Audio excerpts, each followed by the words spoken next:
யாரு கொடுக்க சொன்ன? யாரு கொடுக்க சொன்னா? போன் கொடுப்பா. ஏன் பேலன்ஸ் இல்லையா உங்க? வாரம் 10,000 ரூபாய் அப்படின்னு சொல்லி போட்டுருக்குற, அது கூட பேலன்ஸ் இல்லையா உங்க? சென்னை MMDAவில் செயல்பட்டு வந்த டிரான்ஸ் இந்தியா பிரைவேட் லிமிடெட் என்ற நிறுவனத்தின் பெயரில் ஒட்டப்பட்டிருந்த இந்த போஸ்டர்களில் படித்து முடித்தவர்கள், பகுதி நேர வேலை தேடுபவர்கள் உள்ளிட்டோர் வீட்டில் இருந்தபடியே வேலை செய்யலாம் என தெரிவிக்கப்பட்டிருந்தது.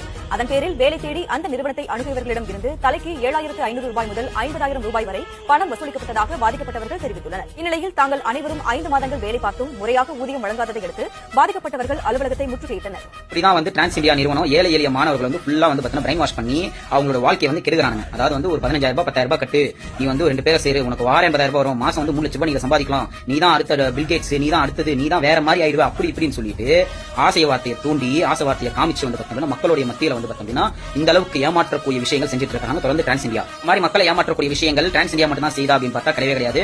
அஷ்யூட், அதுக்கப்புறம் வகிஷ்ட், ஆக்சஸ் இந்தியா அப்படின்னு சொல்லிட்டு ஏகப்பட்ட கம்பெனிகள் வந்து பார்த்தீங்கன்னா இந்த டிரான்ஸ் இந்தியாவோட டைப்ல வந்து பார்த்தீங்கன்னா எங்கிட்ட வந்துட்டு இருக்கு. இதுக்கு நடுவுல வந்து என்ன பத்தி வந்து பார்த்தீங்கன்னா கிண்டி சின்னமலை ஆபீஸ்ல வந்து பார்த்தீங்கன்னா தப்பு தப்பா பேசிட்டு இருக்காங்களாமா. டே நான் தப்பானவனே இருந்து போட்டேன்டா போட்ட, நான் தப்பானவனே இருந்து போட்டோம். ஆனா மோகன் ராம் இந்த துர்ராஜ் 2 பேருக்கும் சொல்ற, உம்மால ஓக்க உங்களை ஒரு பலி பண்ணாம ஒருத்த நான் ஓயவே மாட்டேன்டாடி.